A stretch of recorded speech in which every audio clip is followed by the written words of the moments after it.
If he changed the name, he'll have to drop down. Come on!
Well, good evening, one and all, and welcome to yet another installation of the Proper Football Live Show. Boy, have we got a show in store for you tonight. We're going to have a little bit of comedy at half-time this time, but I'll let you see that when we get to it.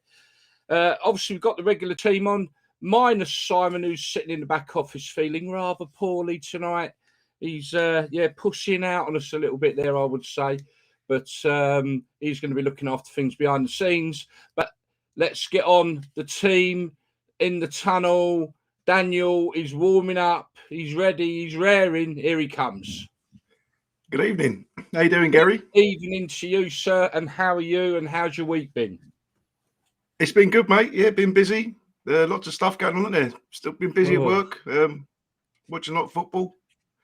I take it your trains are run on electricity, are they? Or are they diesel? They are a bit of both. Mainly electricity. So, so the fares could be going up soon. Fuel. God almighty, what's going on? Right. Look, can't wait. He's raring to go. He's in the tunnel. Here he comes. It is, of course, ex-Watford Villa, Derby, and England under-21s. It's Nigel Callaghan. Hey, Nigel! How you doing, fella? I've got the mic working this week. Yeah, we got the mic, great. haven't we? Sounds brilliant, mate. Yeah. So, how's your week been? I spent all day today taking my car down to get an MOT, and I still haven't got it back. I had to walk 5 miles back from the garage. 5 miles. So that was an expensive MOT, wasn't it? All night I'm going to be digging out Mr. Boris Johnson. Sort this fuel out, son, will you please? We won't be able to go to football if it's going to cost us £100 just to go up the road. Jesus. Yeah. But you're good, man. That's the main thing, and you're here, and it's Thursday night. Now, ladies and gentlemen, obviously in the show, second half of the show, should I say, we're going to be talking a little bit of, let me see, what we got lined up. Got a few things lined up. If I could see this, where are we? Oh, here it is. Right. We're going to be talking, obviously, we're going to have to mention Chelsea, aren't we? The big breaking news. We're also going to be talking about Roberto Carlos playing Sunday League football.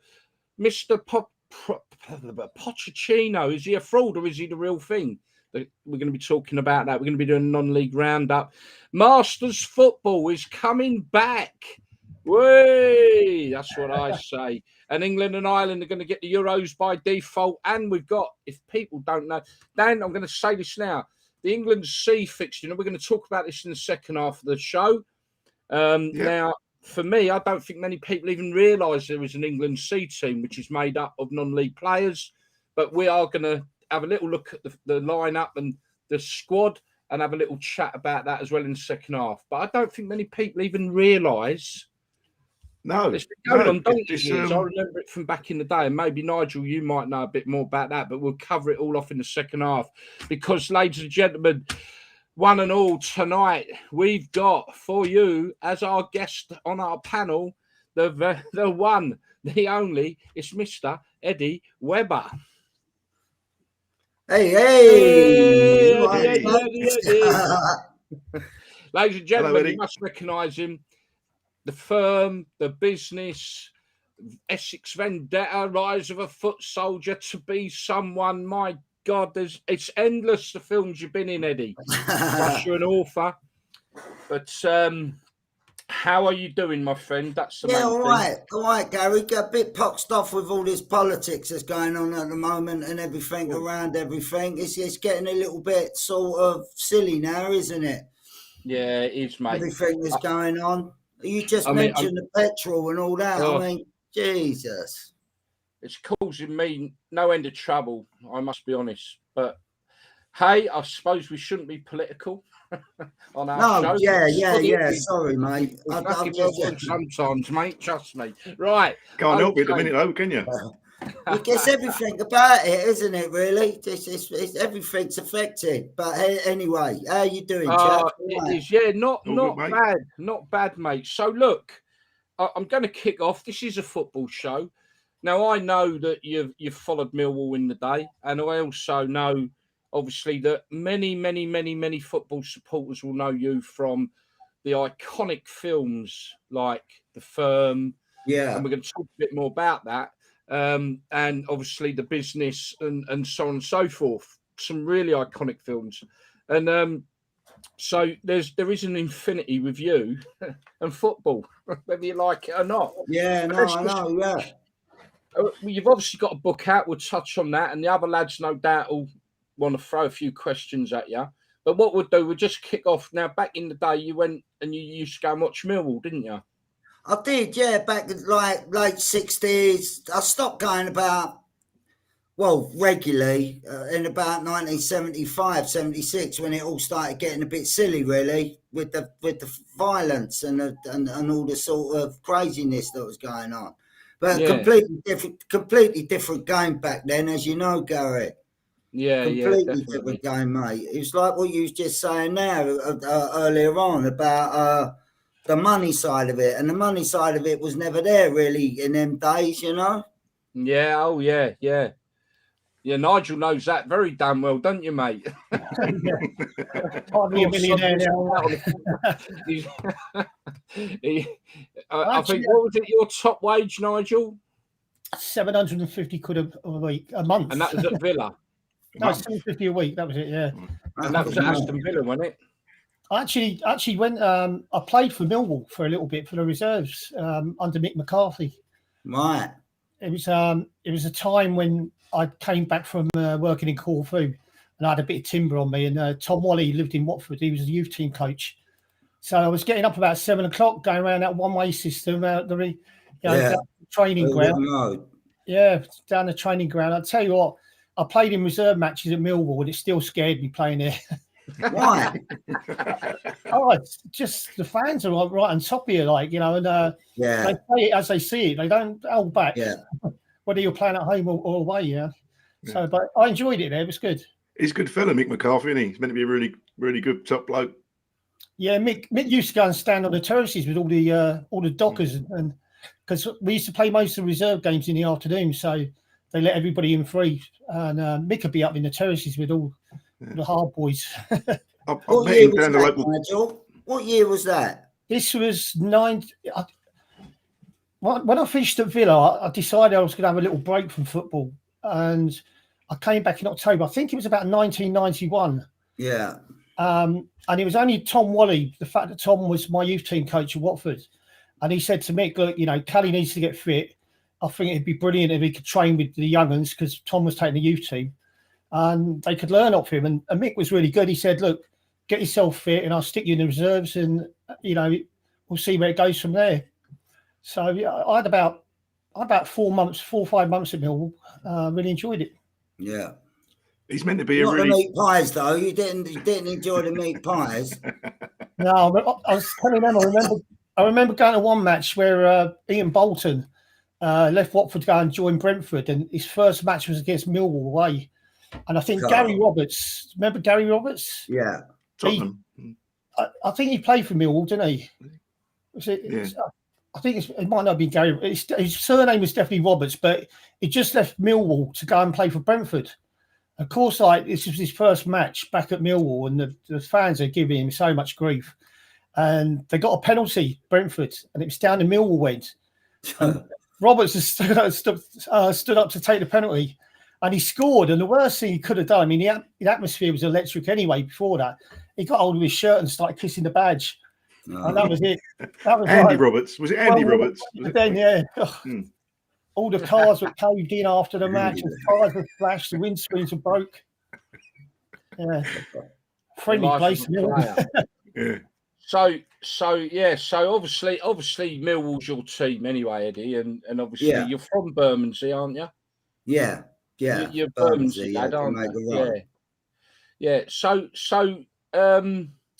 before we get on to the movies and the books and everything like that, you're an author and you've got a book out, Hi Diddle Dee Dee. I can't help it. I have to do the tune with it, you know. It's a great one, isn't it? I'm hoping Simon in the background might put the picture of the book up, folks, because you want to really get hold of this book. It's fantastic. And this really, nice of you to say, mate. Well, this is really, you know, look, as it says on the book cover there, look, you know, from the streets of Bermondsey to the lights, camera, action. And this book really does tell the story of how you really came from the streets and have made it in a, I don't know what you could say is an industry that let's be honest, not many people who are basically from our sort of backgrounds get their breaks in it, you know. Yeah, and it was a lot more difficult really when I started, because you had to have a thing called an equity card, Gary, you know. It weren't like these days where you could just go and, you know, just walk on the make films and just do all that. If you didn't have one of these equity cards, you couldn't work. It was a union. It was a huge union. It was almost as tight as the American union sort of thing, and that was the difficult thing to do, because myself, Jeff Bell, I don't know if you know Johnny Harris, we all went to a little college in Kennington called Morley College, and it wasn't like an accredited course or anything, so you had to get your own equity card when you finished, and that was the graft really, because they were so sort of posh and middle class that people like us, they thought we was trying to get them at it all the time, you know, and they was making it so hard for you to get the card. But all that work just got pissed in the air, really, because at the end of the day, as soon as that Sky Television come along, that all finished, all the union and everything, and anyone can be an actor or anyone can make £1 million on telly, you know, with a bit of luck. I mean, look, I mean, for those people watching us today with Eddie, I mean, look, I've interviewed Eddie in the past, and we are only going to scrape the surface tonight, you know, with all the stories you got and everything else. And obviously, Eddie, I'm hoping that you'll do an Under the Floodlights interview with us, where it's just a one-on-one, really, 100%. You know, more in-depth interview. So, folks, honestly, we're just scratching the surface here with Eddie. So keep your eyes out for that, folks, and you'll have to subscribe to our YouTube channel though, because it will be on YouTube, so please subscribe. But I'm just going to touch on one more thing from your early days, and then I'm going to let the lads maybe ask a few questions. Eddie, mate, I mean, you've had some rough times in your life, and none more so than the persecution and accusations. Well, I'll let you tell us a little bit about it. Well, that's why I wanted to start the book off. Save it for the interview. Yeah, well, that's why I wanted to start the book off, really. In 1986, the police, they sort of fabricated evidence against me for a couple of armed robberies and attempted murder, and it was absolute madness. So, but the reason I wanted to start the book like that is when I got released from prison from it, because an alibi come up and they couldn't go any further with it. I took off to Israel, and when I was in Israel, I sort of got involved in a bit of music, and I stayed out there for 2 years in a band, then come home to England, formed a band in London. The band went to pot, And then I just walked into a theatre company and told them that I wanted to be an actor at a theatre company called the London Bubble. And it went from there, really, Gary. That's why I wanted to start the book with that horrible time. But in retrospect, it weren't an horrible time because it led to where I am now, sort of thing, you know.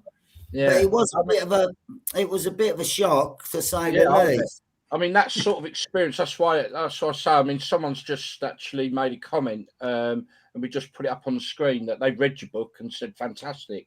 And it is, you know, we are saying, you know, we're not just saying, you know, this is a story where you've had to go through some proper shit and come out the other end. And well, the list of films is endless, mate. You know what I mean? But the thing is, the thing is, Gary, sorry to cut in, it wasn't shit at the time. It was how it was where I grew up. You know, everyone was in and out of Nick all the time. No one cared about anyone from that area at that time, you know, in the 70s and the 80s. Like Nigel said, you know, it was just dockers, you know, it was just people just going to work, coming home, going football, having a fight, coming back. No one had no money, no one had nothing. So it was just part of the path of the course, really. I've read your book, mate, and it's brilliant. Absolutely, one of the best books. Most recent books I've read. One of the best books I've read. And the way it starts off, Eddie, is like you said, with the you inside banged up for something you didn't do. Yeah, and it's brilliant. Even you talk about going to the tea stall in Blackheath, was it? I think. Yeah, the hamburger stall. Yeah, the hamburger stall. Just little stories you get a feeling for the area.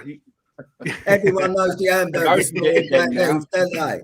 But you really catch the atmosphere of the area, southeast London. It was growing up, and I was just going to ask you: is there any thoughts about making it into a film? Because I think it'd work. I think it'd be a brilliant film. I don't know, mate. I mean, I don't know. I didn't write it because of that. I just thought, you know, when you sort of got so many thoughts in your head about things and all that, I just thought I'd write a book for, I don't know, the kids or whatever. Because I remember one night I was sitting down talking to the kids. My two kids, Alfie and Barney, and just talking about a few little things that were going on around in them days. And my wife just said to me, "Look," and there was too much to say. Do you know what I mean? How do you tell two kids about all that sort of stuff? You know what I mean? They've never been exposed to anything because they've always lived outside. They grew up in Spain and all around them areas. They've never really had anything to do with Bermondsey or in London. Then we moved to Surrey and just went that route sort of thing. So I just thought I'd put it all down for them so they can read it. And also their kids and their kids and their kids. So they always know who their granddad is or their great-granddad. And everyone should write a book, really, just out of posterity. You know what I mean? I think it's funny. I think Simon, he's not on it in a minute, but Simon's mentioned the same thing. He's thinking about writing. I started blowing your might be blowing your cover in, mate. But he's thinking about writing a book so he can just it can be passed to his daughter and passed down other generation. Just something in print, isn't it? That you can it's last forever, isn't it? Simon. Yes, sorry, I thought you get that one fucking quiet from me, isn't he? What's going on, Simon? I can see you grinning in the background there. I'm up for ghost author in it with you, mate. Yeah, you should hear what he says about you, Gary. I'm cheap. Simon, put the football results up as they're coming in, mate, will you? There's loads of football going on tonight as well, folks. So, you know, which is not great. But if you obviously, just a reminder to everyone, if you're watching this and it ain't Thursday night, don't make comments because we're not going to answer because we won't be there. Because that's where we are. But there is quite a lot of football on tonight. I think it's 4 Premier League games and Europe. And all that going on. So keep us up to date, Simon, and everyone up to date. We'll keep everyone going. Gary, Watford losing 2-0 at the moment. Sorry? Watford are losing 2-0 to Wolves at the moment. Oh, done, mate. Done. Over. Forget it. All finished. That's after 19 minutes. All finished. So, Nigel, you got anything that you want to put to Eddie there? No, I just think you've had a great story, really. You know, your whole life's been a story. You know, sort of my life's been a little bit like that with sort of getting the football, getting rejected and then getting back into the football. And then obviously taken up as a DJ, and then I got me cancer and stuff like that. So, Fucking no, hell. I've had a bit of a journey as well, and Yeah. I've been approached about doing a book, but I've sort of, the way it is over here at the moment with the English press, they seem to want to hang you as soon as you do anything good or you get any success in anything. So, Fuck 'em, mate. You know yeah, what I mean? I'm sure it's just something I would do, you know, sort of probably when I'm thinking I ain't got long left. Yeah. But yeah, I just, all these films that you made, I mean, obviously you've, Vinnie Jones was a hard man of our sort of era, and he went into acting. I mean, I think he was still playing football when some of your films came out. I mean, but would he have been the sort of guy you'd have had in one of your films? I don't know. I mean, Guy Ritchie sort of grabbed him, didn't he, for Lock, Stock? And then he sort of, I don't know. Look, it's just the luck of the game, really, and you know, the last film I've done with Andrew Love, Carnaby Films, this Foot Soldier, he was in that as well. So he's had a nice little. I don't know. I mean, you just got to grab it where you can, really, Nigel. You know, I don't know what to say about that, whether I'd have him in a film or not. You know. I mean, there's so much change in football now as to when you used to support Millwall when I was playing. You know, you're going for a crunch tackle and you'd rattle someone and win the ball fairly, but you'd put them in row 6 and it'd lift the crowd up. But you can't do that now. You know, sort of one of them and you're up straight away.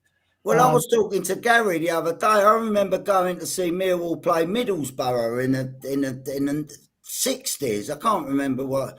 And it was all about Nobby Stiles and Harry Cripps, you know. I mean, fucking at each other, totally at each other. And all the other teams, all the other people on the benches and all that, all smoking fags. It's just like, it was great. And you had people like Derek Posse and Keith Weller and Barry Kitchener, Eamon Dunphy, you know, Brian King. They were really, really, really good footballers in them days, and I think the difference between them and now is colossal, really, isn't it? Yeah, and you talk about wages. I think someone told me that they was getting like 35 quid a week or something in them days. Yeah, it's in them days, you know, you like you say, you'd have your battles on the pitch, and they were really nasty, some of them, you know. Yeah. But you go in the players' lounge afterwards, and you'd have a drink with a person who's been kicking all over the. You know, you don't see that. And that used to lift the crowds, you know. I mean, remember Billy Bremner and Franny Lee when they had the ball on the pitch? Oh, mate, they were legends. But you know, you just don't get that now. It's all gone too technical. Like Gaz says, players are on stupid wages. Watford are 2-0 down after 20 minutes. Have they got any fight left in them? You know, 3-0. 3-0. I mean, Chelsea 2-0 up. We used to get £200 win bonus at Watford. No. £100 if we drew, and we used to get nothing if we lost. Unbelievable, mate. You know, if you didn't get the 4 wins in a month, it hurt you financially. The Watford players ain't got about win bonus now. It's like that footballer the other week who kicked the cat, you know, he got a fine.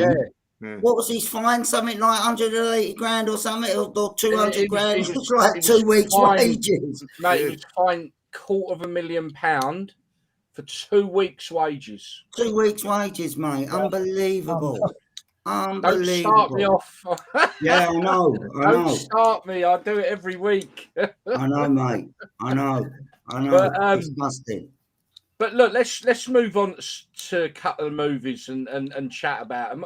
I mean, the obvious one we to talk about on this show, and I know we've talked about it before, Eddie, and I think I mean, we're going to get to it. I think you was like referring to like a sort of message about this, and that's obviously the remake of The Firm.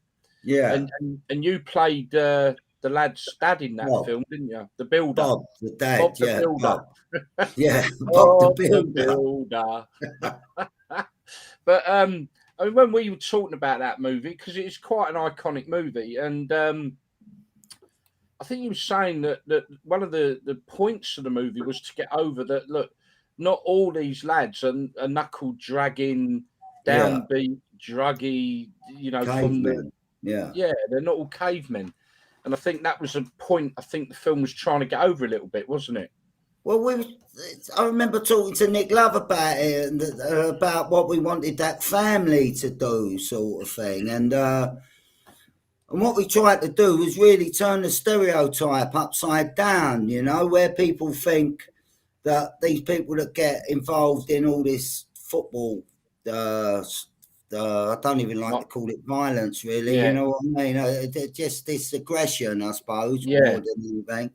And just that they all come from like dysfunctional environments, you know what I mean? Like all these, like you said, your middle class person who went to Chelsea and whatnot probably have got these stereotypes inside their heads that their mums and dads are all sitting on the sofa smoking snout and drinking and eating fish and chips and all that. So what we wanted to do is try and turn the stereotype upside down, really, and make the character Dominic come from a really nice, loving family, you know. Yeah.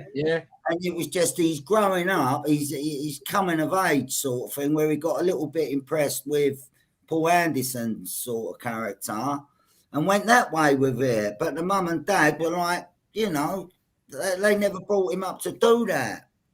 But it's on the money, Eddie. I mean, that whole concept you're discussing is absolutely on the money, because at the end of the day, I mean, back in the 80s, it was a case of, I mean, Nigel wouldn't know because he was on the pitch, but I mean, back in the terraces, you know, it just became part almost normal. I mean, on many occasions they call it a small minority. I mean, you've seen it for yourselves on the telly. There are games from back in the day where almost I've seen a whole stadium erupt into it. Yeah. You know, it wasn't with Watford, by the way. That was with someone else. Well, Millwall. Do you remember when Millwall played Luton back in the 80s? God. Yeah. Tore Luton up, didn't they? They just absolutely just didn't tore the quite whole finish the ground job and up. burn the old ground down, really. Yeah. But never mind. I think we spoke about it the other week, Gary, that back in the 70s and 80s, it was of its time, the climate. There was a lot of people down, like there's bad times, wasn't there? Recession. There was nothing, no work, nothing like that. And I think that represented people's anger, youngsters' anger to come out, and they took it out of the terraces. And I think that's why we've seen the rise recently this year, with alleged rising, because everyone's angry with the establishment. I think it does get on the terraces, doesn't it? It does. Yeah, and I also strongly believe that. I think, as I was saying to you all earlier, that conversation I had with that fella, it opened my eyes a bit more. I know I'm going on every week about this, but I think I realise now that you've almost got two camps now, and you've got like the camp of it's an entertainment.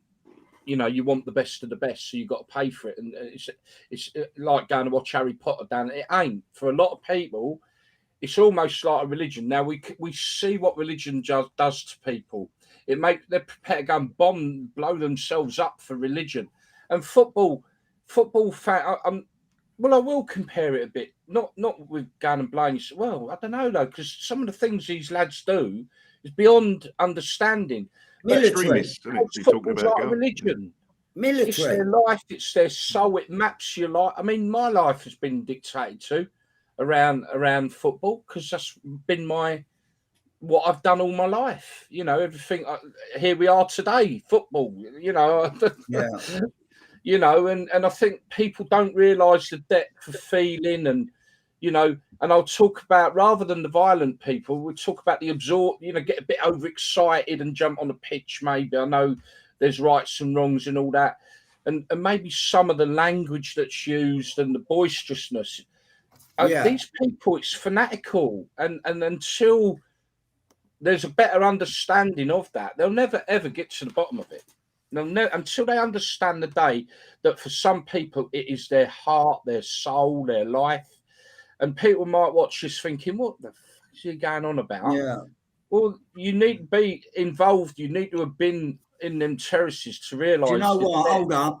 Hold up 1 second. Can I just jump off and get my computer lead? Because I'm going to run out. But 1 second. Yeah, go for it. Do you know that match at Luton when Millwall plays? Yeah. I was playing for Watford at the time, but it was okay for me to DJ on a Wednesday, and I was actually DJing at a nightclub in Luton, and it was right by the train station. And we got the police came into the nightclub, and they said, "We need you to turn the music off, turn all the lights off for half an hour. We're marching all the Luton fans past here, otherwise, and they're wrecking everything." Yeah, it was unbelievable that night. Yeah, it was unbelievable. It was crazy. I was actually in jail when that happened. We was reading it all in the newspapers and all that. It was like we was just. What was that, about 85, was it? 84? It must have been around 84, 85, yeah. Yeah, it was crazy, mate. Absolutely crazy. But they lost a stand in the ground. I mean, that's why they got that really stupid sort of. Again, they did cram Mill into that corner that night, didn't they? They crammed them in there. Absolutely smashed that stand to pieces that night. Wow. Again, don't remember the photos with them on the old cool boxes, the red cool boxes, just whipping them out of the ground. It's just mad. It's mad, mate. Absolute. I think the went over the seat, didn't they? Had a seat under their arms. Yeah. I've spent a little while ago. I was spending quite a bit of time with Cass Pennant. We were doing a little bit of work together, and it was some of these stories, mate, about how they militarized. It was military. It was the attacks, and it was all strategy and attack. It was like army. It was like the army. These people. Yeah. It was just like an all-consuming thing. You know what I mean? Yeah.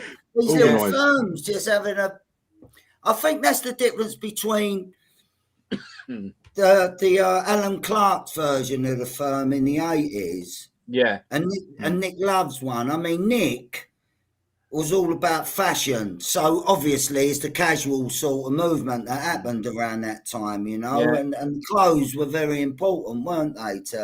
God.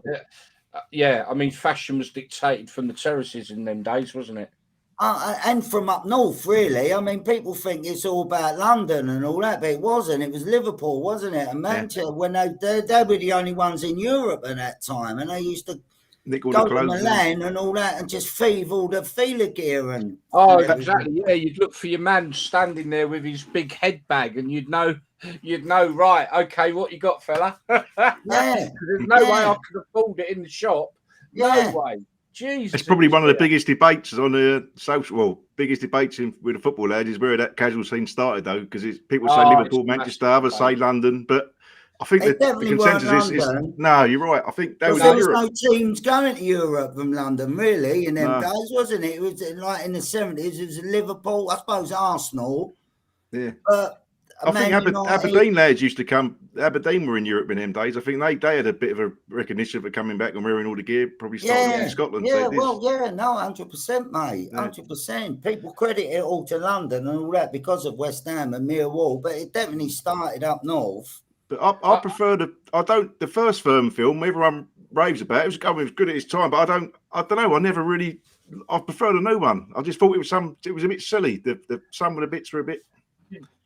I think Firm. I said to Gary the last time we spoke, that original Firm, when they're standing in moccasins and chinos and all that, and the way they were, I know what Firm I'd run from, mate, if they was chasing me. It's definitely Nick Love's one, you know.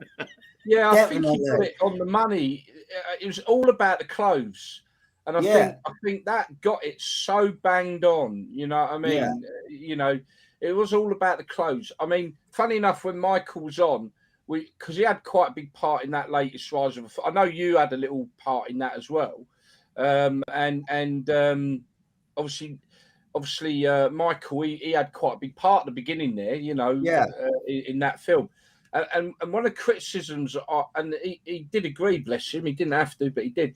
But one of the criticisms I had, I sort of. With these films, I do believe you should keep it authentic. And one of the criticisms was the clobber that they were using for Rise of Foot Soldier 5 was all Terrace Cult, which was formed by Steve, Man City support, back in 2017. You know, it didn't exist back then. You know, so I was a bit. I thought Yeah. so. Yeah, for me, that was a criticism of that latest version of Rise of the Foot Soldier. And don't get me wrong, I'm not knocking the lads up at Terrace Cult. What a great bit of marketing they got there. You know what I mean? But yeah, I mean, look, there's a picture That's there the now one. up. And that's it. Look at it. That's It's the missing firm. a couple of deer stalkers. That's all. Yeah. He's got a new That's film the coming out, firm, Eddie, isn't he? Is it Town Called Malice or something? Nick Love? Based Yeah, out I in think he's Spain? doing one out in Spain at the moment. Yeah, a town called Malice. I don't know too much about it because it's all hush-hush at the moment. So Yeah, I think that's I don't- 1980s I'm and all. expecting a call, but I don't Costa know. del, it's about the Costa del crime wave in Yeah. 1980s in Spain. So that's probably, The you imagine it'd be a business, brilliant film. He's very good, isn't he? He's good at what he does, isn't he, Nick Love? He's Simon's just put out there. It's actually going to be a TV series. yeah, right. Sky, I Yeah. think. But that's when we done the business. It was the same thing in the business. And the beautiful thing about the business was when they cast us all in the business, it was almost like we was playing people that we all grew up with. You know what I mean? Yeah. Like Freddie Former. Well, I don't want to name too many names or Yeah, whatever. But the people that went out there to do to how it all started, I think Nick was clever in his casting because he cast everyone from that area that knew the real people, sort of thing, you know. And we can relate to it watching it, can't we? Yeah. It's going to appeal to people like us to watch it, and you can sort of relate to them.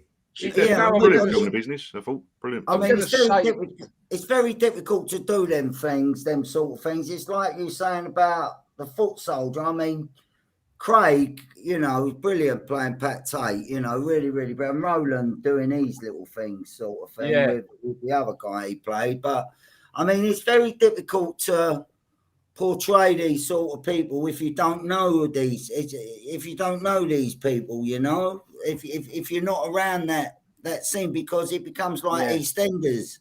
Then, you know, people mimicking you and like, you know what I mean? It's not natural, is it? I think the first two Foot Soldiers, obviously Colton heavily involved in the first two.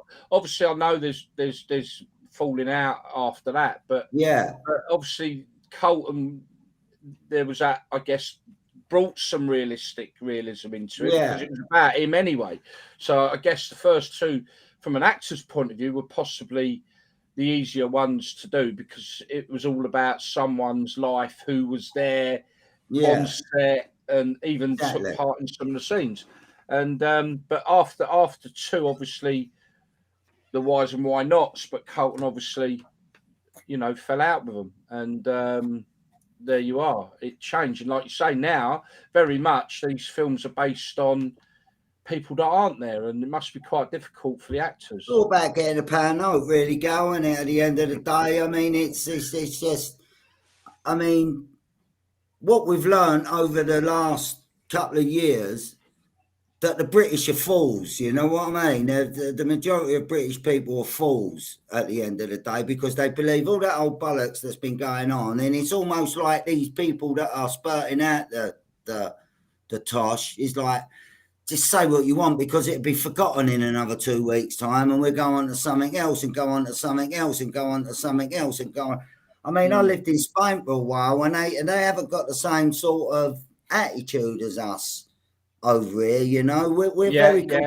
I think we're very complacent in our sort of politics over here. I think we just let live sort of thing. You know, everyone will scream for 3 or 4 days. It's like with all this Boris Johnson. Sorry to get political.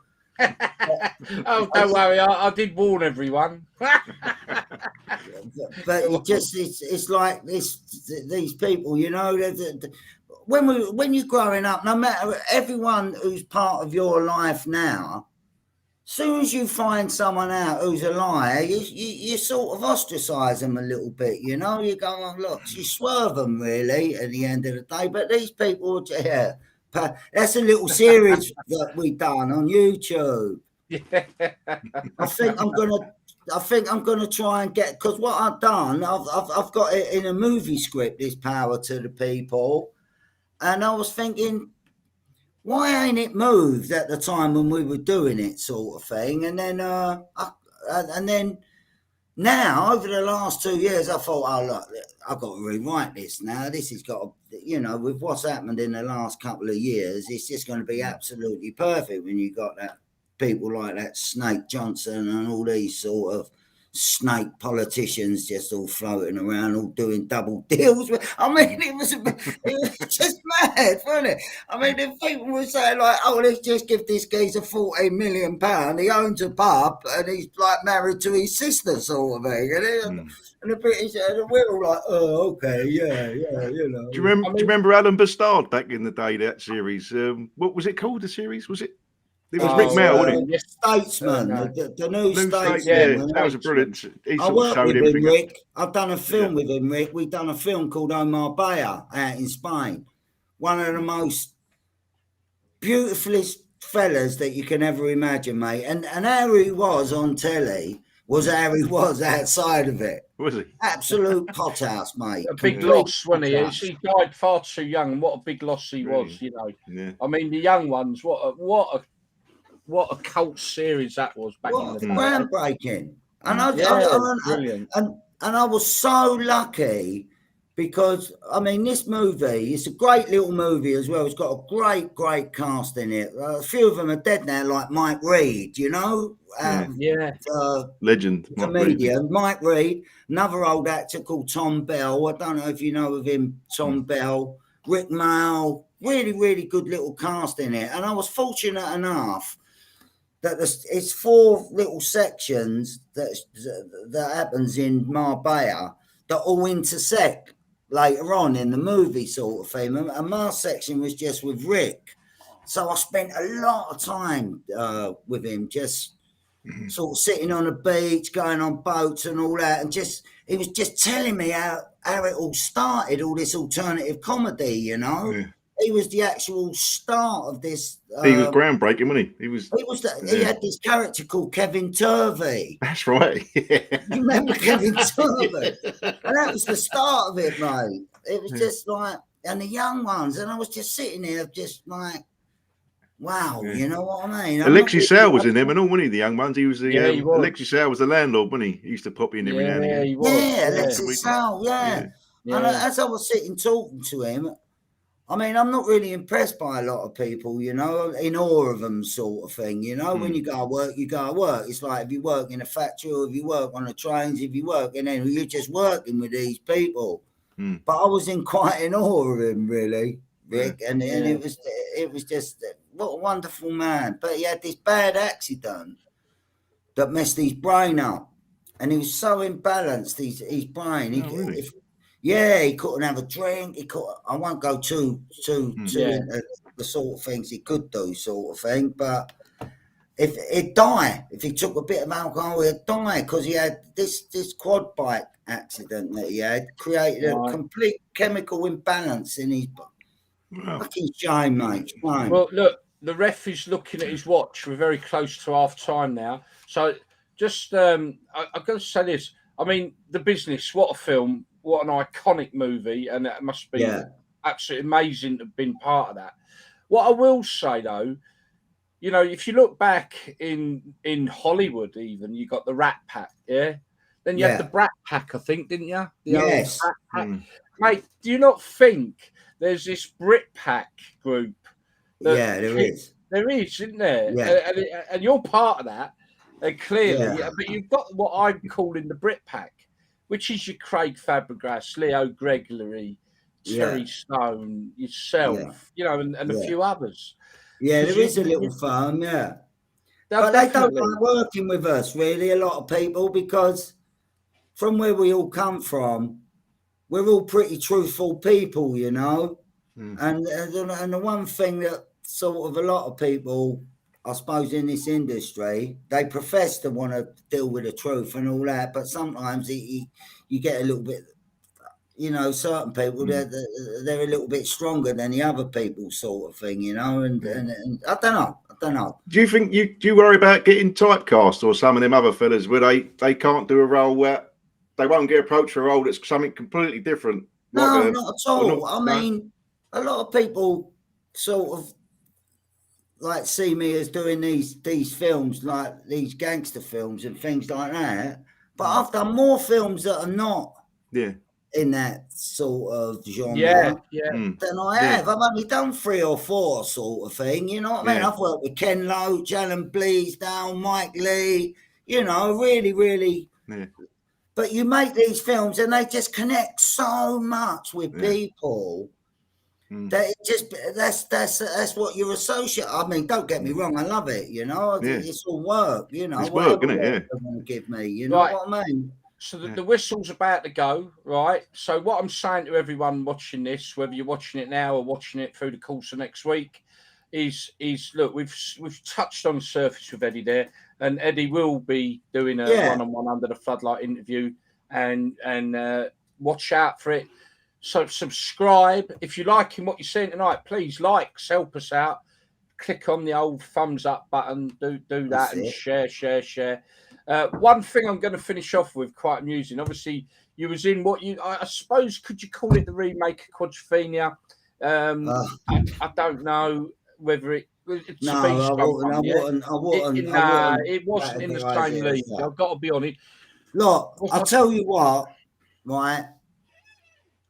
The thing is, you get a script, okay, and you look at a script, you think, oh, that's a blinder. That's a really, really good script. And then it comes to filming, and then sometimes you get all these problems float up, like money. Someone pulls an investment out, and they pull a lump of money out, like 50, 60 grand, and that's 50, 60 grand that you can't put on the screen. But you've already started the film, so you have to do it. Yeah, I think with that movie, there's a question I want to ask you, really. It's quite funny. But I think with that movie, I guess if I was honest, and I'm being honest, I was probably slightly disappointed. You know why? Because I think when you build it up as almost like a sequel to Quadrophenia, Quadrophenia is such a cult movie. Yeah. And there was a few of the original actors in there, you know what I mean? Yeah. But I don't know if it worked. But I think that was the money. I think that was the producers doing that, really, because we was all adamant. Ray Burdiss, who directed it and sort of was involved in the writing of it, said to us, look, if any of the press company or anything, this is nothing to do with Quadrophenia. And that, nothing to do with it. But it just like anything, really, it sells the film, doesn't it, though? I guess the producers pushing it. But it's double-edged sword, because it might have sold the movie, but for me, I think it probably sold the movie. It was. And I think, although it was funny in the churchyard, I mean, that did make me laugh. That did make me laugh. I've got to ask you, what colour was your Barnet? I know, it's supposed to be ginger. I said to the makeup lady, I went, you sure this works? Like, because the character was called Ginger Nick. And it was just like, I thought, I'll go ginger on this one. And it was like, I saw it and I thought, it didn't look ginger to me. No, it didn't. It was just, I looked like Johnny Rotten. Like purple. I thought, yeah. I thought, mate, there's one question I'm going to ask all night long. It's like, what colour was your Barnet in that movie? But look, you know you're looking like a right Toby, and when you're doing these things, but you just have to carry on. You know what I mean? And make it believable. Just try and make it fucking believable. Brilliant. Well, just for you, I'm going to make myself look like a right Toby now. So it is half time, folks, and we're going to do something. We've been doing the quiz, but we're going to do something different. And I'm going to make myself look a bit of a dick now. So half time, coming back, we're going to touch on a few subjects which you touched on right at the beginning of the show. Eddie, you're staying with us, aren't you? Yes, mate. Quality, right? About 2 or 3 minutes, chaps, and we'll resume. And we're going to go to other news. Simon, do you want to do the honours?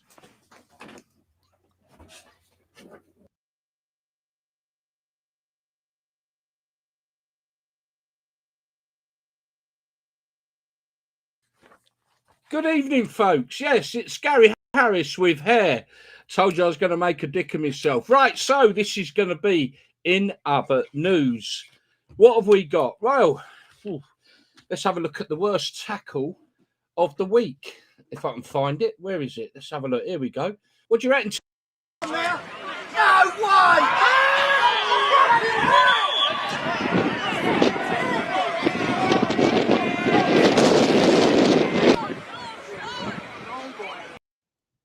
Oh, that was a bone cruncher, wasn't it? And do you know what? He only got a yellow card. Oh, that was bad. That was bad. And of course, I'm wearing a wig. Yes, I am. And in other news, of course, there was Watford getting beat 3-2 by Arsenal, getting absolutely slaughtered tonight by the Wolves. And here, going to be in sympathy with this gentleman. And look, I've done a little ponytail at the back of my head and see it's coming up now, you know what I mean, showing off my bald head. Well, this is what happened at Watford on Saturday. Look, this. Oh my, look at that. He's sat in the ground and the fella behind him's got a cut. And do you know what? Fair play to the fella. He went on Talk Sport. He proper owned it. Yeah, that was me. Oh my. So I've come out in sympathy with the fella tonight. Right, there we go. Let's get rid of that. So what else we got going on? Okay. Chelsea. Well, we're going to touch on that in the next part of the show, but let's face it, the government have put a ban on the tourists and the away fans going to Stamford Bridge. Everton possibly going to lose points. And if they do, you know what? They're going to be down. But it's because of financial fair play. I've been saying it week after week, you know, folks. They can't afford to run these clubs. When will they understand it? Players' wages. Whoa! Everton in a lot of trouble there. We wait and see and we'll keep you updated. What else we got? Well, there's European football going on tonight. And this is West Ham in Spain.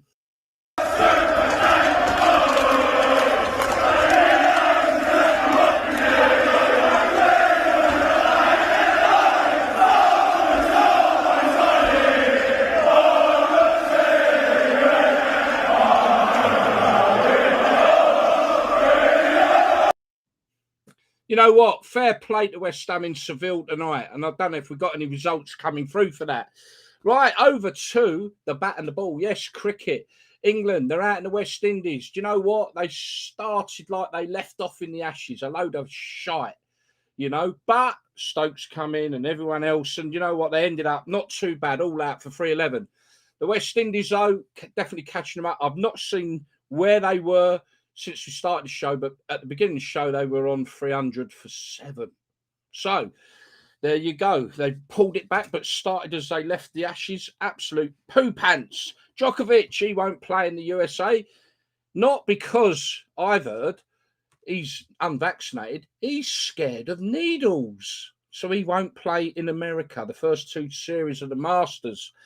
So he loses out because he's scared. No, I'm joking. He's unvaccinated. But I think it's funny. He's scared of needles. Why not? Right. Okay. We're nearly there. We're going to be back with the second half. What we got? Can't even read my own writing. Oh, the judge. Look, the Taylor Catchall fight. We all know all about that. We don't need to go on about it. What a pile of shit that was. What a load of bollocks. Excuse my language, but that's exactly what it was. The judge has been downgraded, but still the result stands. How does that work? I don't know. We shall see what else develops. But he's been downgraded because what an appalling decision. And in the Paralympics, to finish us off, Paralympics, 5 medals so far, 1 gold, 1 silver, 3 bronze. Now, all I'm going to do is take this off because I don't want to take the piss about this next thing. And I'm going to leave you with this. This is the sad news of the week. And I don't want to take the piss. So I'll leave you with this. Poor Shane Warne, 52 years old, probably one of the best cricketers ever. Let him rest in peace. Right. I think we're ready to come back to the second half. The ref's out. The teams are coming out. As they come out, let's see. There's Dan out the tunnel. There's Nigel out the tunnel. There's Eddie. There you go. Made you feel a bit better about that dodgy. Dan, I was just having a vape as well, Dan. I was just having a fight. He caught me with a full mouth of smoke. You That was a bit of comedy on its own, that was, mate. Mate, listen. You know what? There's so much doom and gloom out there, and I'll be honest, I don't help in this show because I get frustrated, right? So I've decided we've got to have a bit of fun every week now. I gotta say, Gal, you look like Peter Griffin out of the with that wig.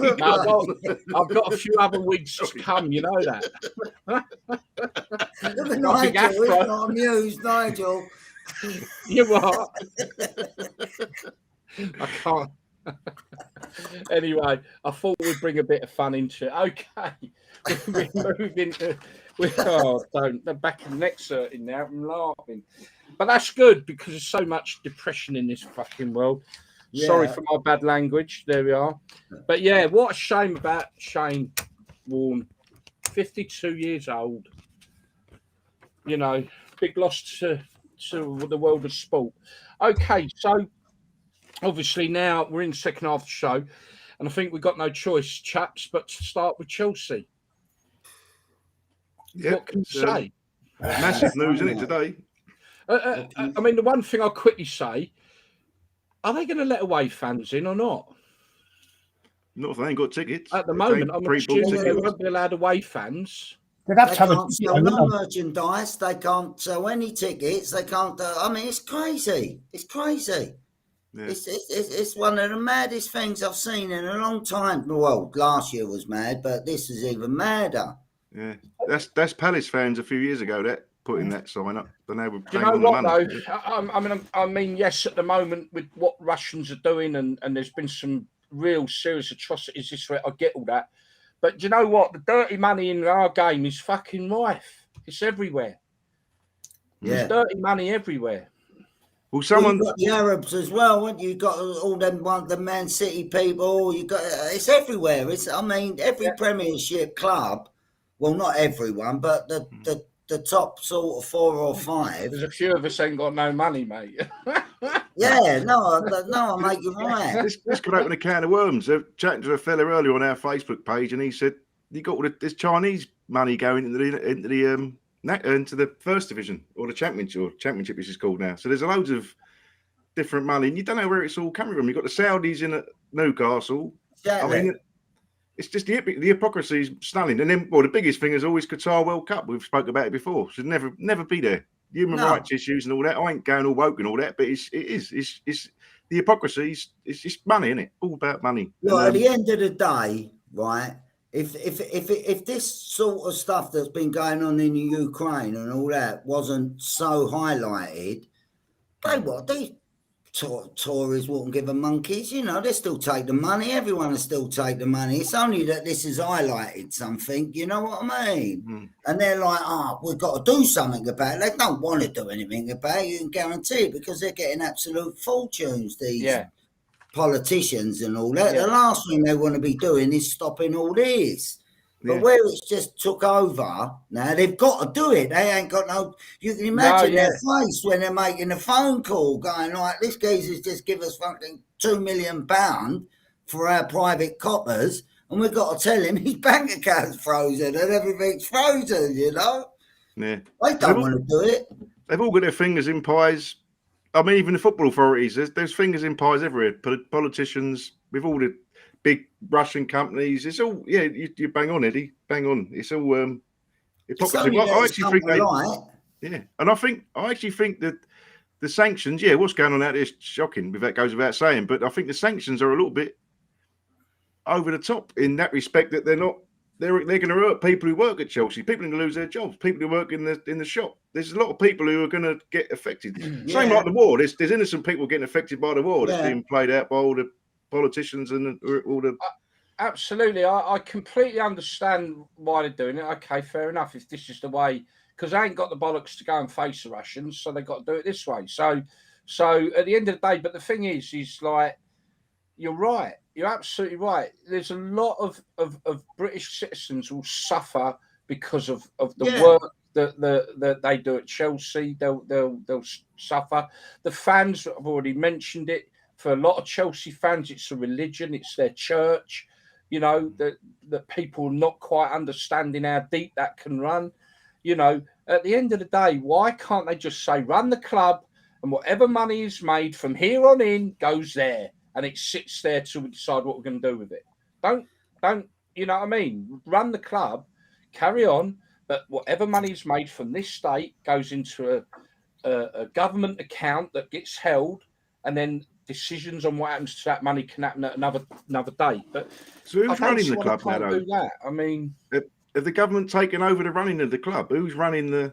They want the fans to take it over, don't they? They want to give it all back to the fans, the club. They should let him sell it. Well, he doesn't want to take the money, does he? Or he's £1.5 billion in debt, which is ridiculous. Look, to be fair, he's not a stupid fella. He's written off the debt, which, as I mentioned before, that opens up a can of worms that we ain't got time for today. And that is, you know, football clubs can't afford to run without their fairy godmothers or whatever I call it. However, at the end of the day, I'm guessing what he was saying was the net profit would go. So he would get a lot of money back if he was to sell the club, but there would be a level of net profit there that he wouldn't profit from it, but he would get a lot of his money back. And then the profit side of it, he wouldn't have. So he'd retrieve. It's like you saying, well, I invested 300 quid into whatever. And you know, if that 300 quid come back as £350, well, the £50 is the net profit. So that's what he would have got money back, and then the 50 quid would have gone into charity.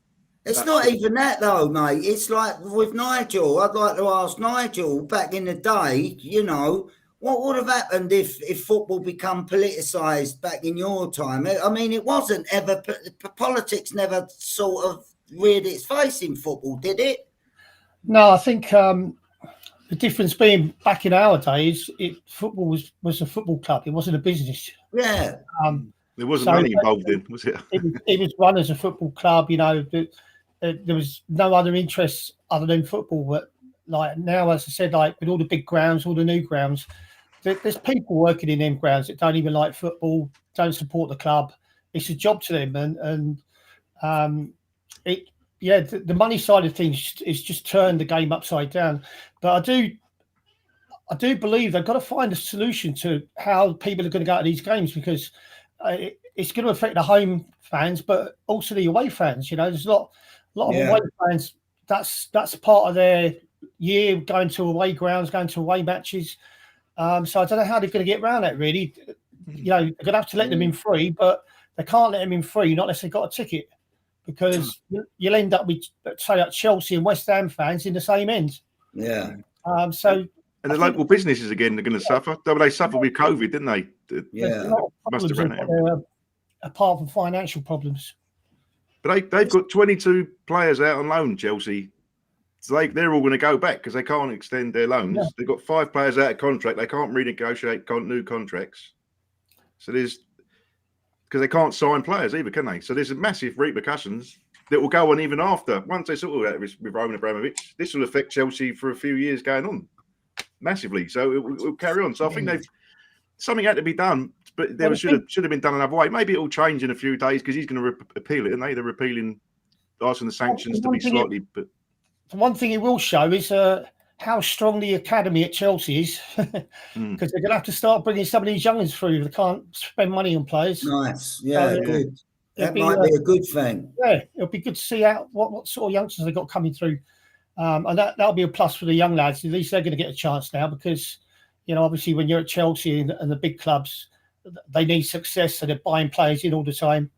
So maybe it'll open up a few doors for the youngins at Chelsea. But that's what Chelsea have done for the last few years. It's their business model. They take all the cream of the crop youngsters from all over the place, get them in, and they loan them out, get fees, couple of £1 million, and then so they're earning on these kids. All right, they're getting experience at other clubs, but that's their business model, isn't it, Chelsea? I think not their full business model, but that's how they work. We've got Conor Gallagher at Palace, he's been brilliant for us, Chelsea lad. So he's meant to be going back, but we was hoping to buy him, but I don't think. Well, I don't think that's anyway. Would he get in Chelsea side now? Well, he might do if Roman goes and they lose their money. He probably will, won't he? But, well, do you reckon do you reckon he will go then? Yeah. Oh, yeah. Oh Do yeah, you? Roman Abramovich. Yeah, I think Yeah. he will sell. I think there's no ifs or buts. He's gone, if not already. Yeah. Obviously, there were a number of bids had been coming in for the club, but now that's all been stopped because government has put the hold on it. Yeah. Can't he just say, "Look, you can have it. Here you go. I'm done. I'm gone." Then that would. I mean, billions of pounds. Well, he can't. I don't know. I mean, what can he do? I genuinely believe he loves Chelsea Football Club. I really do. I do believe he's absolutely in love with that club, and he won't want to see any harm come at that club. I do believe that. But the mad thing is, they're taking the Russian money away. But what about all the other money from the Saudis and all that sort of side of the world? Is that just going to keep coming in? So that one has got to stop because there's a war out there. I mean, they knew about his money. It was spoken widely about when he came in, where he actually got the money from in Russia, and how it all come about, all the oligarchs, and how I forget who it was now, but one of the Russian ex-president. It was all chopped up and divided up and. Look, they're as crooked in Saudi Arabia as they are in Russia. You're absolutely right.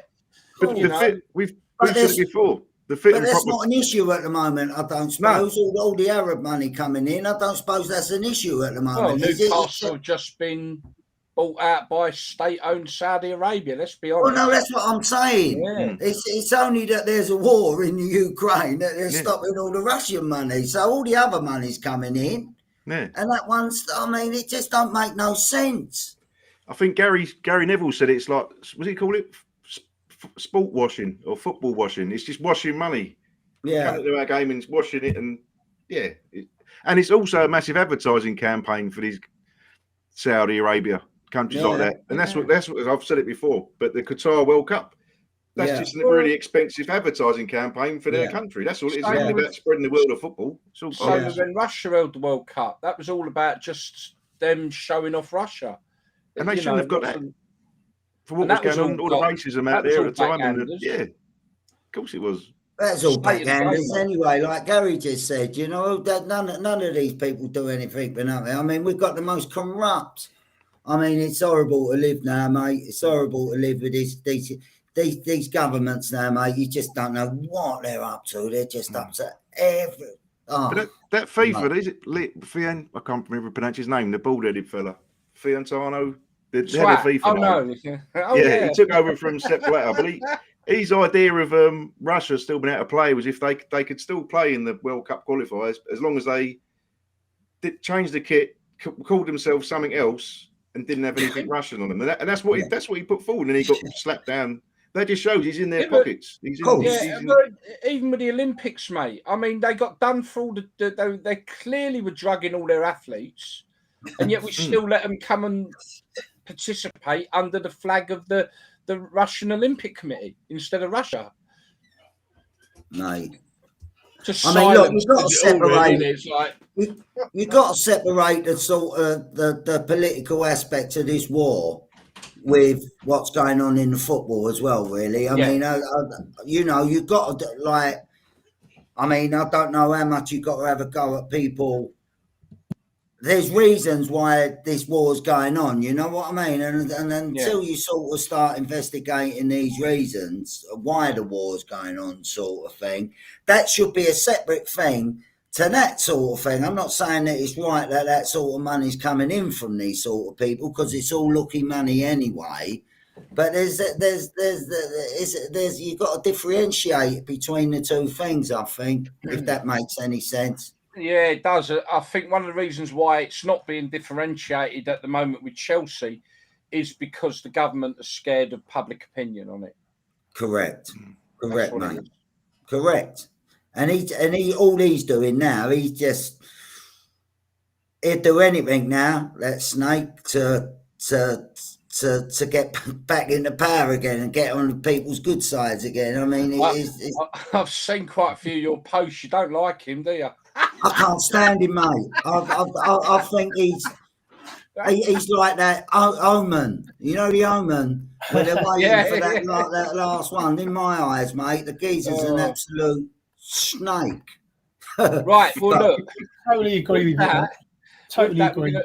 we're going to move along. We're going to leave the Chelsea. I mean, there's nothing more we can say about that situation other than I think we all agree that they could handle this in a much better way.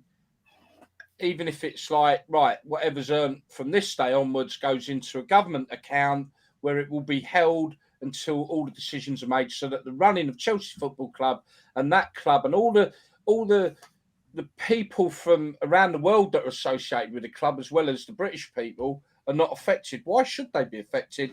And I think that's where we're all agreed.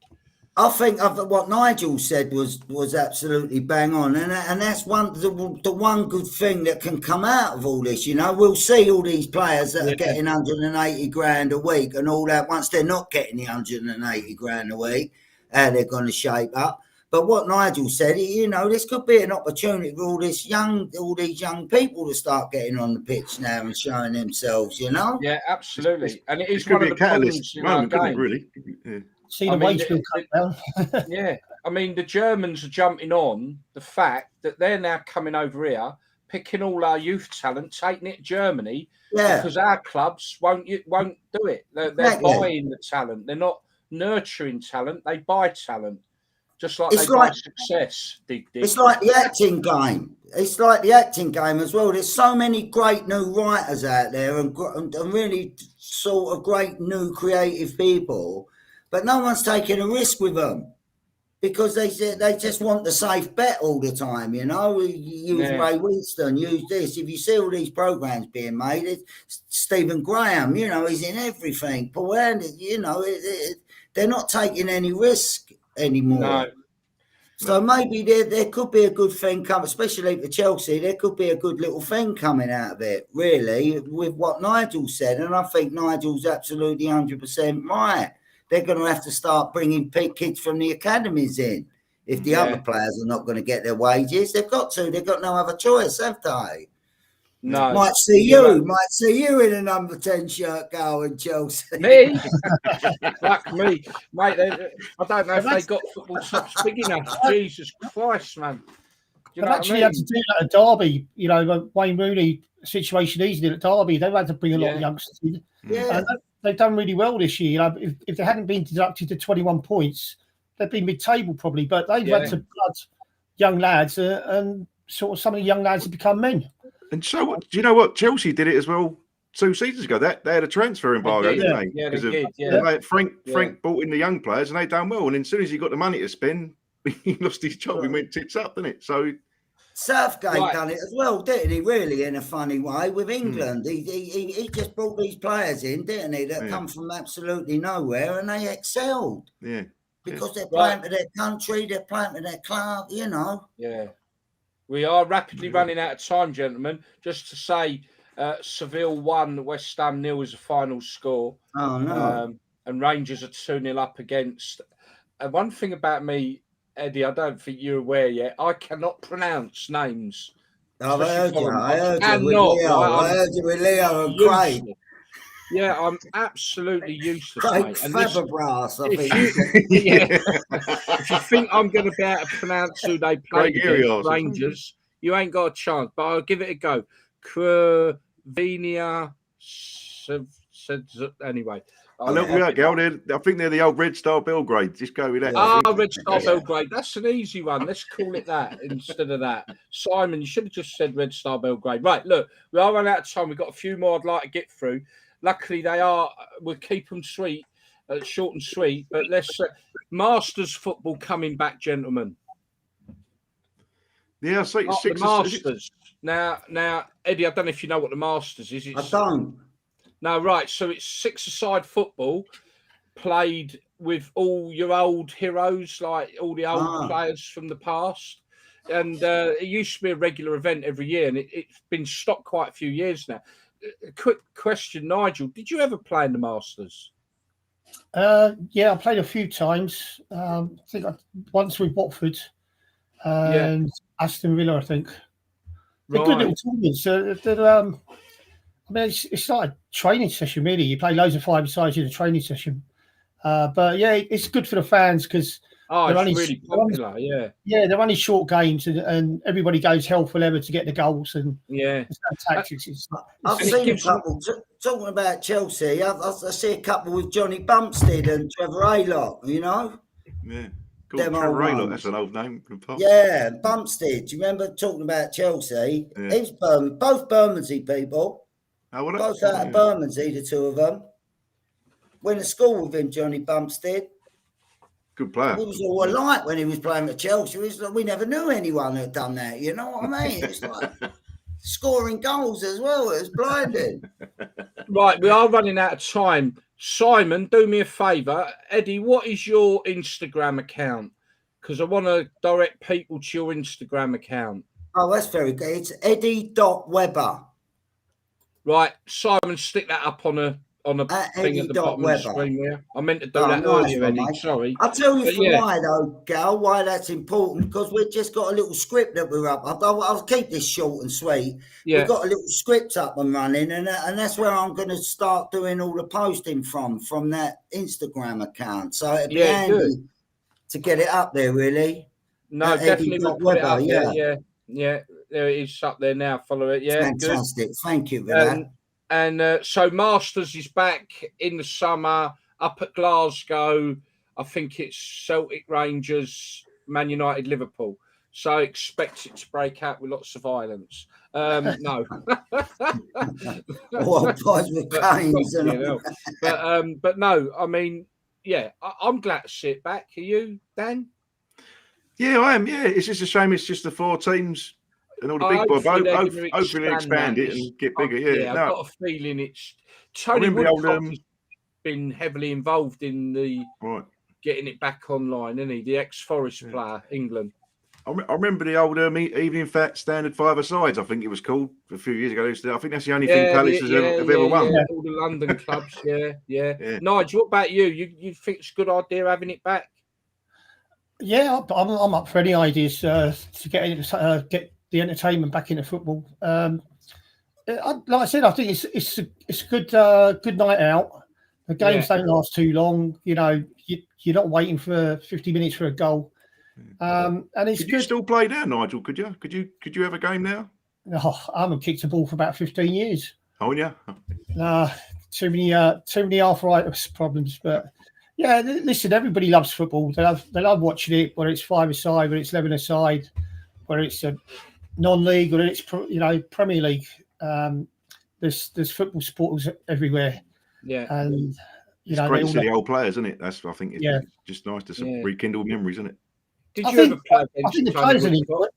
Yeah, I think the players will enjoy it because it's a little tournament without any pressure on. Yeah, they want to win it, but it's not the be all and end all if they don't. It's a bit of fun. They have a bit of fun as well. Yeah. I mean, that's the thing. You can see the players enjoying themselves as well, which is good to see. Did you ever play against Tony Woodcock, mate, at Forest?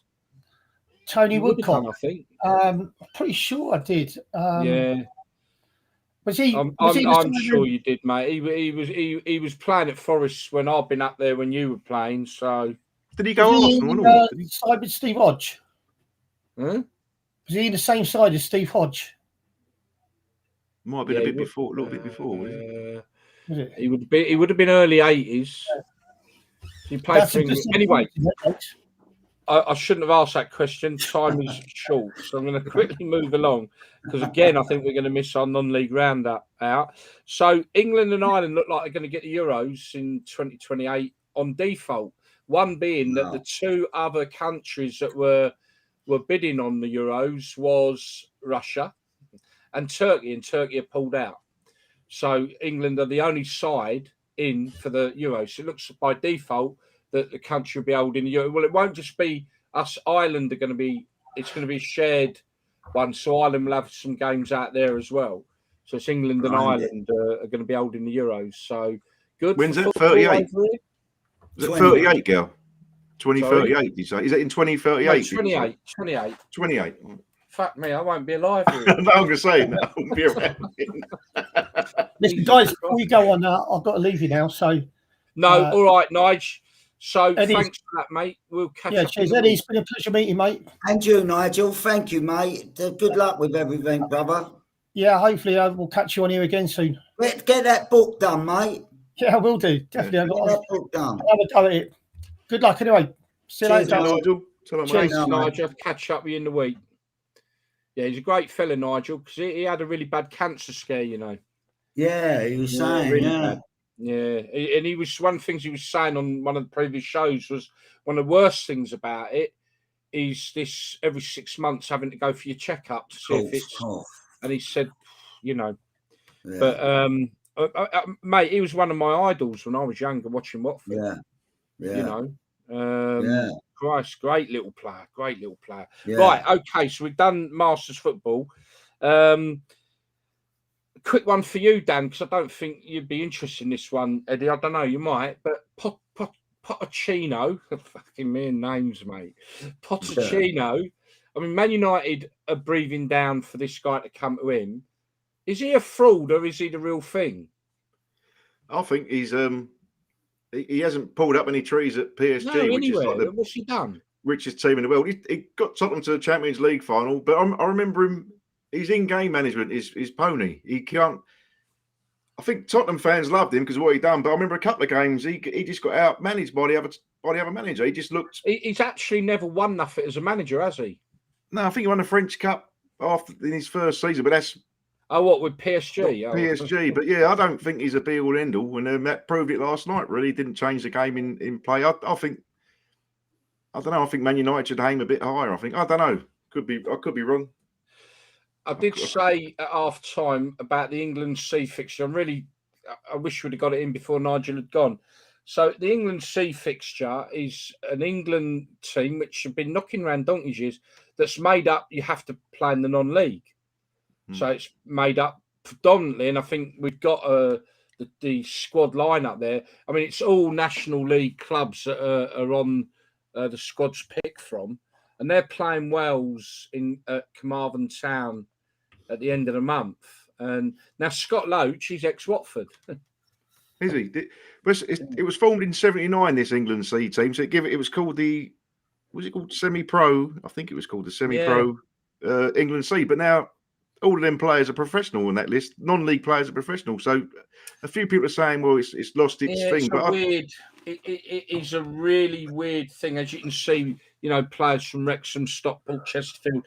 It is a weird setup now in the non-league because I think what it is, Eddie, we had one of the owners of chairman of Carlton Town, and they really got a lot of ambition there and that. And Boats is heavily involved there, the ex-Forest lad. And I was saying to him, like, you know, it's like there isn't really a line anymore between what is non-league and literally is actually, you know, because near enough every side in maybe other than one or two are professional clubs now. And believe it or not, Eddie, the earnings in that non-league now are up to £4,000 a week. Is it really? Jesus. Yeah. That's a nice little bunch, that, isn't it? Yeah. £4,000 a week. And I guess like we see in the professional game, well, we can't call it the professional game. It's got to be literally, well, you've got 4 league clubs and then you've got non-league. You've got to stick to that now because the non-league, they're just not in the league, but they are professional, a lot of them. Where'd they get their dough from then? They get big crowds. So they get some really big crowds now. There's been a massive resurgence of fans in non-league football. And I think it's because of different reasons why. I think people are pucked off with all these glitter boys, aren't they? Really? A lot of it is that, and you've got obviously the pandemic meant that a lot of league clubs couldn't have fans in, but the non-league could. And you've got the Hollywood. You might know the Hollywood stars who've taken over Wrexham, Eddie. I can't think of their name now; it escapes me. 2 Hollywood blockbusters. Matt Damon. No, it's not Matt Damon. Matthew something. There's 2 of them in there. And what's Ryan really Reynolds. That's it, Ryan Reynolds. Ryan Reynolds. And what's really funny, Eddie, I was driving up the Wrexham the other week, a couple of months back, and what they've done, they've got, and I can't be too horrible, but it looks like one of them old slag heaps, you know, of a hill. And on the top of it, they put Wrexham like they have Hollywood.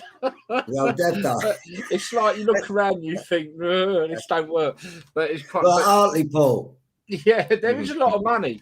There is a lot of money in that, in the non-league setups, but a lot of it is generated by sponsorship. But there are some of the bigger clubs down there. They do get 8, 9, 10,000. But they were league clubs, weren't they? I suppose the difference is now, though, is the internet, isn't it, really? Because there's no discrimination anymore. It doesn't really matter if 10,000, even if 4,000 people go into a stadium and there's a website and there's a link, if them 4,000 people get on that link, there's a money making thing, and they share that link, and it goes to could go to a million people in a few days, sort of thing, I mean, Carlton Town, that we've sort of done a lot of work with them recently, and sorry, dear oh me, and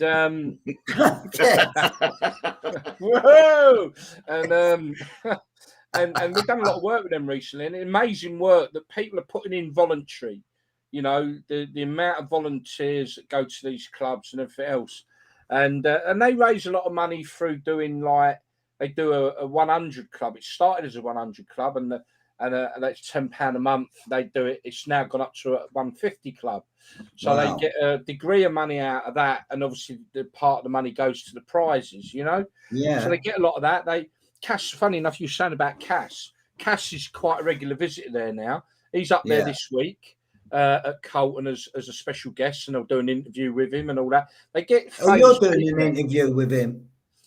I haven't yet, mate, but I am going to make contact with him at some point, definitely. Yeah, give him my regards when you do. Yeah, well, he's good friends with Boatsy, who's been on the show and that, and from Nottingham Forest, and they're really good friends. And obviously, Cass is going up there to help support them.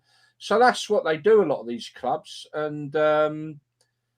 It is. But when you hear about these £4,000 a week wages for a player, you're like, you got to be joking, aren't you? It's quite outrageous when you think about it. There's money to be made, I guess, haven't there? But what do you mean outrageous? Outrageous in what way?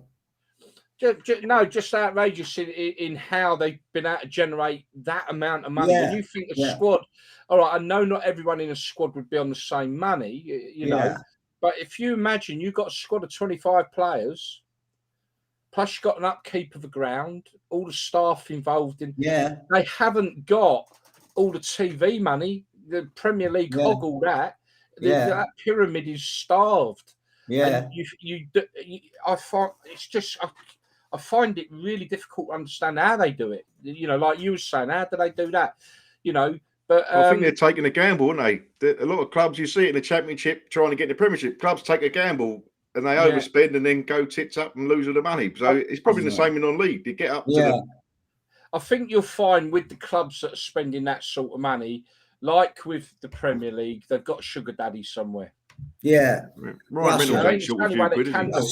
the only way that the Premier League clubs survive. They have to have a sugar daddy, because, like with I mentioned in that news roundup, Everton, now they've got a financial fair play problem, but it's because their outgoings are higher than their incoming. Yeah, and that probably goes for every Premier League club. Yeah, but Everton's sugar daddy obviously ain't putting enough money in to cover that, or he ain't covering the books up as well as the others. Yeah. I mean, if you look at the Roman Abramovich situation, Chelsea were in debt to him for £1.5 billion. Are they really? What? Well, he's wrote it off. Shows you how much money he's got, doesn't it? But he's wrote it off. And but what I said from that, and what maybe a lot of people just haven't really picked up on it, is that's what it costs to run a Premier League side, over and above what they actually can earn as a business. I mean, you hear them all going on about, but it's a business now. Well, if it was a business now, half them clubs are now illegal, because my business, if I'm running at a loss, I am deemed as insolvent. Yeah. You can't run a business at a loss. Yeah. But these football clubs seem to be able to. Yeah. But £340 million of debt at Man City. Jesus. Ain't they Chelsea. going, well, so why ain't they? Man City's obviously they can cover that anyway, can't they? The people who own Man The City. people who own it, yeah. But again, if you look at it as a business, businesses are supposed to make money, and the truth of the matter is, not many do. Cleaning it up, this is money cleaning. And it's a fact. You know, the way the player wages and everything now has spiraled so far out of control that most clubs either can't afford to keep up with the Joneses, or they've got to have someone ploughing money. So when some of these boys go, like the Saudi Arabians that have bought Newcastle, they've gone into that knowing they ain't going to make a fucking penny. They ain't going to make no what money. they do, I mean, it's obviously some sort of tax write-off anyway, because they probably earn so many billions doing something else that they write this off in tax anyway. And it's just a hobby. And It's as Dan write-off. said, it's you know, gives them. Do you know what it's like having a gold ring around your finger? Look, I've got a Premier League club on my finger. Right, gentlemen, we have reached that moment. Although the assistant referee has said there is a couple of minutes of extra time, you know, we miss out on the roundup on the non-league every week. But I am just going to touch on the non-league South, and the reason is one, we love the story that surrounds Dorking Wanderers, but just to give you a bit of a roundup on that league, what a battle for the top spot in that league. Dorking Wanderers losing on Saturday. It's now you've got Dorking Wanderers sitting on top. Do you know what? I haven't got the goal difference here, but they're on top by goal difference. Played 29, 60 points. Maidstone United played 29, 60 points. Wow. Right? And then you got Oxford City then played 30 with 54. Dartford played 28, so one less game than the top two with 53. So, yeah, I guess if Dartford win their game in hand, then they're going to be 4 points behind the top. But them two at the top, absolutely, that is some exciting finish to that league. Isn't that lovely, mate? Yeah, you know, quickly, Eddie, I'm going to go, but the story behind Dorking Wanderers is amazing. They were formed by disgruntled Wimbledon fans back in the. I know the story. I know the story. I know it. It's blinding, mate. It's took about 20 years, though, hasn't it? It's took about 20 years, isn't it? You know, the lads, 14 lads chipping in a fiver, paying 50 quid for the pitch, and look where they are now, mate. One league off of reaching the full league status. So, but I did listen to Mark White, who's the main man there, because we've been talking, but difficult to time down because he's a very busy man. But oh my God, I listened to him do a radio show, and if you think my language is bad, wow. Proper down to earth fella, though. Yeah, down to earth fella, really nice. But look, that's about it. So listen, folks, thank you for tuning in and watching. Been a long one tonight. Hope you've enjoyed it. Eddie, you've been absolutely brilliant, as I knew you would. Pleasure, mate. Pleasure. Dan, spot on as always. Yeah, Dan. Cheers, Eddie. Anything you want to finish off with, Dan? No, just looking forward to FA Trophy this weekend, FA Vase. Oh, yeah, touch on that quickly. Yeah. No, you got one game tomorrow night. It's the quarterfinals. You've got Wrexham. Who have we got? We've got Wrexham against it's gone up on the screen now. Notts County Wrexham. So they're both near the top of the National League. So that's a big game. Bromley Solihull Moors, they're both in the National League. And also Dagenham Redbridge are playing York City, who are the tier 4, I think, in National League. No, tier 2 in the non-league pyramid. But the big game is Needham Market. They're the lowest ranked team left in it, and they're playing top of the table Stockport County. And that's the FA Trophy with the finals at Wembley. The FA Vase, that's the teams from tier 4 to tier 7 in non-league. So they're right down there, some village teams and all that. But they both have a double header on the day at Wembley for the finals. So I used to live in Newport Pagnell. Did you? Is that a service station, isn't it? It is, yeah. Expensive place to live now. That's like getting in Bermondsey, the petrol stations. They're more expensive than Mayfair. Newport Pagnell, the home of Aston Martin, isn't it? Yeah, mate. Yeah. It's the home of Aston Martin. Newport Pagnell. Yeah. But there'd be a massive crowd at tomorrow night, Notts County Wrexham, I imagine. So, yeah.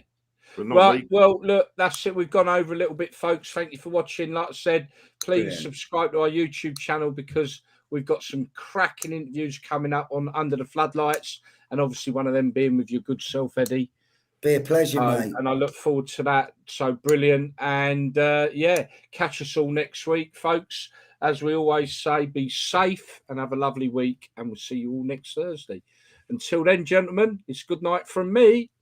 It's a good night from you two. Him.